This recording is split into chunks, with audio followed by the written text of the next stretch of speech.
Aptera's innovations are creating quite a stir in the automotive market. It is starting to get the attention of industry heavyweights, and what they have to say about the manufacturer is all positive. Hi, this is Echo Electric, where we talk about all things concerning EVs.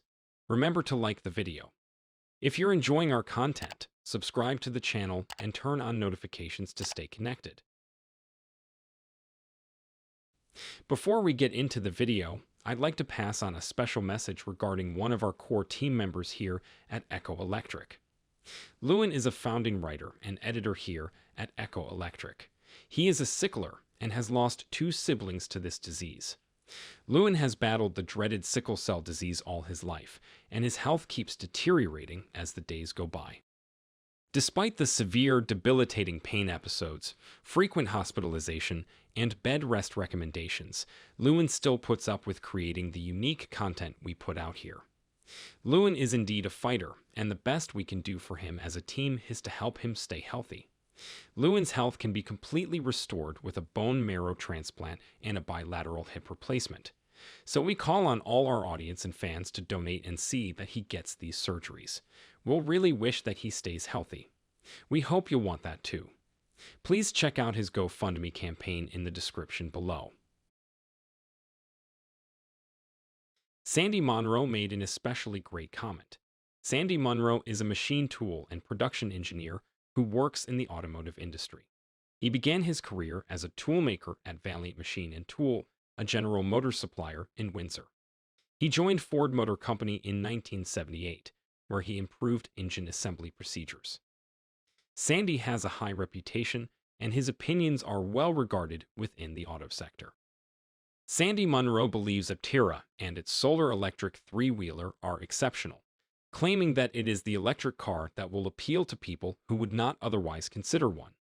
The automotive engineer, who is now famous for disassembling electric vehicles from startups such as Tesla, Rivian, and others in order to see how they work and suggest improvements to their technologies, believes Aptera's sales projections for the next few years are somewhat conservative, and that the startup will end up with more orders than it is currently predicting. Aptera now has 47,000 reservations for their solar EVs, but Sandy believes that figure will grow once the car is out and people experience and grasp what it is all about. Furthermore, the fact that it charges from the sun makes the ownership experience less expensive and less stressful for clients. Sandy feels that this will be the game-changing feature that attracts purchasers. He sees the three-wheeler SEV as a new type of vehicle with a unique set of characteristics that will immediately make it popular. He observes that when he discusses the Aptera with his more affluent contacts, they all agree that it is the ideal car for their summer vacation houses, where they can simply drive around on solar power and not have to worry about charging as much as they would with ordinary EVs.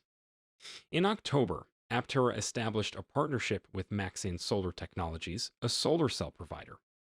Aptera, which has about 700 watts of embedded solar cells, can travel up to 40 miles each day simply by absorbing the sun's rays and has a 1,000-mile battery range. Aptera's automotive-grade solar, with minimum energy loss, promises a fresh new market sector and a method for EVs to stop relying on the grid for charging. Aptera chose Maxine solar cells because they are extremely efficient, long-lasting, and light. The Maxine Gen 3 solar cells, with their low energy loss, are critical to Aptera's solar mobility movement. Most drivers will likely never need to charge their Aptera because it is powered by these unique high-efficiency cells. Aptera's distinctive body form enables it to glide through the air while consuming significantly less energy than other electric and hybrid vehicles on the road today. But what do you think of this SEV? Would you want to get one? Let us know your thoughts in the comments section below. Again, don't forget to like and subscribe for more content like this coming in the future. And if you feel touched to contribute to Lewin's treatment, don't forget to check out the GoFundMe page in the description below. Thank you, and thanks for watching.